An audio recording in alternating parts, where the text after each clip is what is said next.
fois pour ma part, moi ça fait la 10e fois que je viens. Et je pense que moi, ma façon de vivre, elle est la suivante, quoi. Je pense qu'il faut travailler pour vivre et non vivre pour travailler. Moi j'ai passé 44 ans à travailler et je suis dans la rue pour défendre l'avenir de mes enfants. Mais le travail est nécessaire. Par contre, là on est en train de voler 2 années de la vie aux gens. Et ces gens qui font ça, ce sont des gens justement qui eux ne savent pas ce que c'est que le travail. Voilà. La valeur du travail, moi j'ai beaucoup aimé le travail que j'ai fait, ça m'a permis de rencontrer beaucoup de personnes. Donc le travail, il ne faut pas fuir le travail. Mais par contre, il faut faire très attention aux gens qui travaillent manuellement. Mais dans tous les travails, les travails sont tous durs, entendons-nous bien. Mais quand on arrive à un certain âge, il faut penser qu'à un moment donné, on n'est plus aussi performant que quand on a 30 ans, 40 ans. Oui. Et c'est pour ça que c'était une bêtise, cette réforme-là. C'était une bêtise monumentale, quoi. Alors moi j'étais carreleur, 44 ans avec l'apprentissage.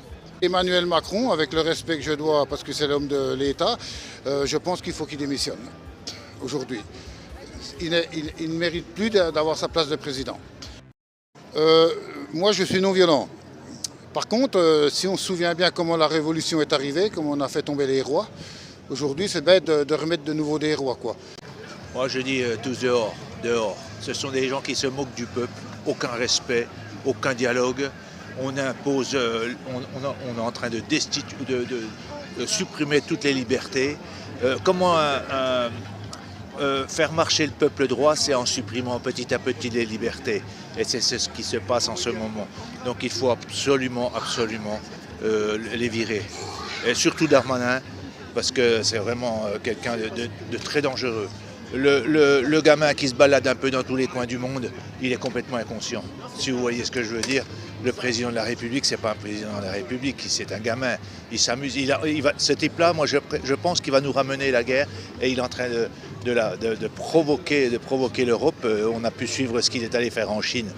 Pour le moment, moi, à chaque fois qu'il va se balader quelque part, il énerve le monde. Alors pour le moment, je m'en méfie énormément comme du diable.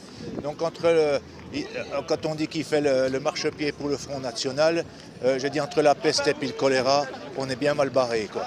Il provoque et puis là, il s'est fait moquer de lui dans les Pays-Bas. Il faut voir un peu les jeunes qui l'ont interpellé. Ils ont été traînés par terre en pleine conférence, ils les ont sortis, il faut voir les vidéos.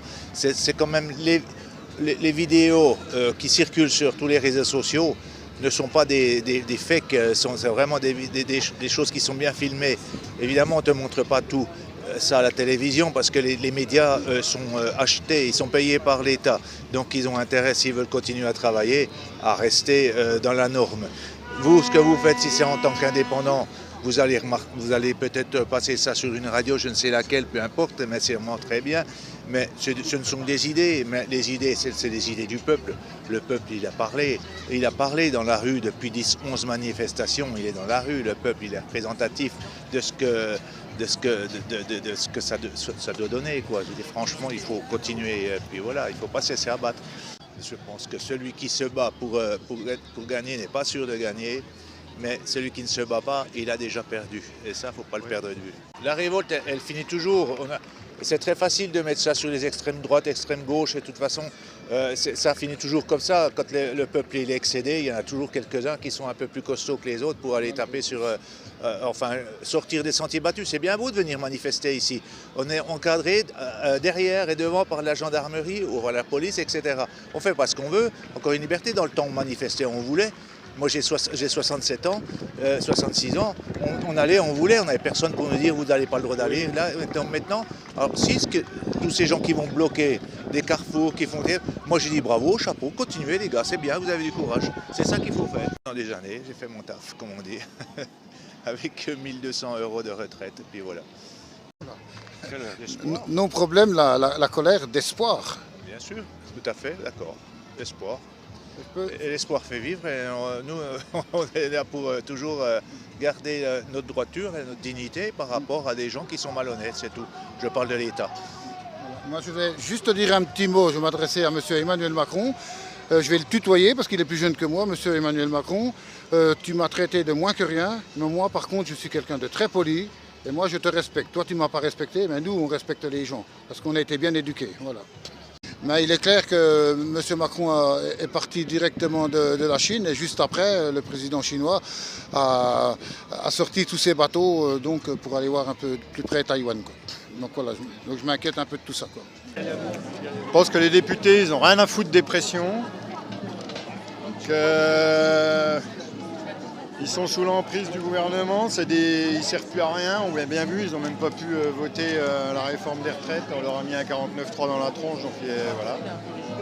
Donc pour moi c'est une chambre d'enregistrement et je ne les crois pas assez couillus pour voter la destitution de Macron. Et c'est pourtant ce qu'il faudrait, ouais, déjà pour commencer, mais de toute façon ça ne change rien, le prochain il sera pareil, voire pire. Moi je pense qu'il faut tuer la fonction présidentielle et puis passer à non pas une 6e république comme disent tout le monde, mais une première démocratie, ce serait déjà pas mal. C'est une constitution qui s'appellerait première démocratie. Voilà, parce que pour l'instant on a eu plein de républiques mais on n'a pas eu de démocratie, donc si on pouvait commencer par une première ce serait bien.